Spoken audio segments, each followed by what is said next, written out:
Hello friends, welcome back to the story with Joey. आज हम सुनेंगे हिडन मैरिज का पार्ट 1।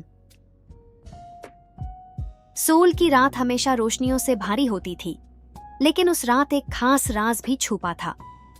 एक राज जो अगर सामने आ जाए तो पूरे कोरिया का सबसे बड़ा स्कैंडल बन सकता था। जुनहो कांग साउथ कोरिया का एक टॉप एक्टर और के पॉप आइडल, जिसकी दुनिया भर में करोड़ों फैंस थे। परफेक्ट फेस, परफेक्ट वॉइस और एक चार्मिंग पर्सनालिटी, पर उसकी लाइफ सिर्फ कैमरा के सामने परफेक्ट थी। रियल लाइफ में वो एक हिडन हस्बैंड था। ली सियो एक सिंपल और हार्डवर्किंग लड़की जो अपनी जिंदगी नॉर्मल तरीके से जीना चाहती थी।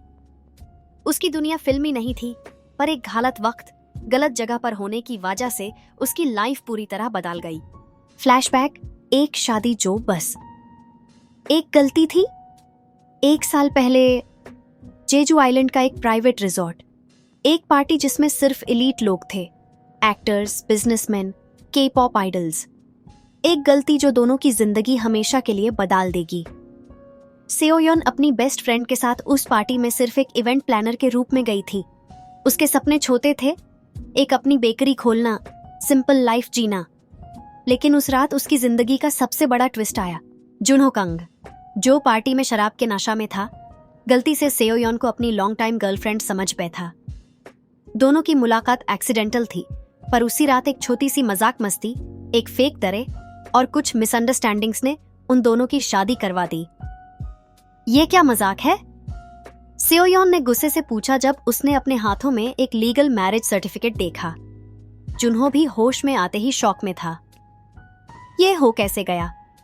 कोर्ट मैरिज, एक जज का साइन और दोनों के दोस्त जो उनका मजाक उड़ा रहे थे। सब कुछ एक बड़ जोक लग रहा था। लेकिन यह सच है, जुनहो के मैनेजर ने कहा। तुम दोनों अब ऑफिशियली मैरिड हो। 1 साल बाद सीक्रेट मैरिज की सच्चाई 1 साल बीत गया और दोनों ने यह शादी सीक्रेट रखने का फैसला किया। जुनहो एक ग्लोबल सुपरस्टार था और अगर उसकी शादी का राज खुलता तो उसका करियर तबाह हो सकता था। सेओयन ने भी इस रिश्ते से कोई उम्मीद नहीं रखी थी, पर एक दिन एक न्यूज आर्टिकल ने दोनों की दुनिया हिला दी। Top actor Junho Kang secret wife found, exclusive pictures inside. Seoyeon ने अपने फोन का स्क्रीन देखा और उसका दिल तेज धड़कने लगा। सेओयन ने अपने फोन का स्क्रीन देखा, उसका दिल इतनी तेज धड़क रहा था जैसे अभी सीने से बाहर आ जाएगा। Top actor Junho Kang's secret wife found, exclusive pictures inside. यह हेडलाइन देखकर उसके हाथ ठंडे पड़ गए। यह कैसे हो सकता है? उसने अपने आप से पूछा। यह शादी सिर्फ एक गलती थी, एक राज जो सिर्फ उसके और जुनहो के बीच था। जुनहो के एजेंसी ऑफिस में भी अफरा तफरी मच गई थी। मैनेजर जिन्हो ने फोन रखा और जुनहो की तरफ गुस्से से देखा। तुमने कोई गलती की है? पपरात्सी को कैसे पता चला? जुनहो ने बिना कुछ कहे लैपटॉप स्क्रीन की तरफ देखा जिसमें उसकी और सेओयन की ब्लरी पिक्चर्स वायरल हो रही थी। ये पिक्चर्स एक कैफे के बाहर की थी, जहां कुछ दिन पहले वो दोनों मिली थे। बस एक मुलाकात और मीडिया ने फैसला सुना दिया। ये फोटोज कौन ले सकता है? जुनहो ने अपने मैनेजर से पूछा। पपरात्सी हमेशा तुम्हारे पीछे रहते हैं। अगर तुमने एक आम लड़की से शादी की भी है तो यह स्कैंडल बन सकता है, जिन्हो ने टेंशन में कहा। जुनहो ने फोन उठाया और बिना सोचे सेओयन को कॉल लगाया। सेओयन अपने छोटे से अपार्टमेंट में बैठी थी। उसके हाथ अब भी ठंडे थे। उसका फोन रिंग कर रहा था। स्क्रीन पर नाम चमक रहा था, जुनहो कांग। उसने धीरे से फोन उठाया। ये सब क्या हो रहा है? जुनहो की आवाज थोड़ी टेंस थी। मुझे नहीं पता यह कैसे लीक हुआ, पर हमें कुछ करना होगा। सेओयन ने एक पल के लिए सोचा। 1 साल पहले जो शादी सिर्फ एक मिसअंडरस्टैंडिंग थी, अब एक सच बन रही थी। जुनहो सी, उसने धीरे से कहा, हमें इस शादी को कैंसिल कर देना चाहिए। तुम्हारी इमेज इंपॉर्टेंट है, तुम्हारा करियर इंपॉर्टेंट है। हमने वैसे भी डिसाइड किया था कि यह शादी एक सीक्रेट रहेगी। जुनहो ने फोन टाइट पकड़ा। कैंसल? क्या यह सच में सिर्फ एक मिसअंडरस्टैंडिंग थी? उसके दिल में एक अजीब सी फीलिंग आई, पर उसने उस फीलिंग को इग्नोर कर दिया। ठीक है, उसने कहा, मैं अपनी एजेंसी के लॉयर्स से बात करता हूं। पर बात इतनी सिंपल नहीं थी। अगले दिन न्यूज़ और भी एग्रेसिव हो गई।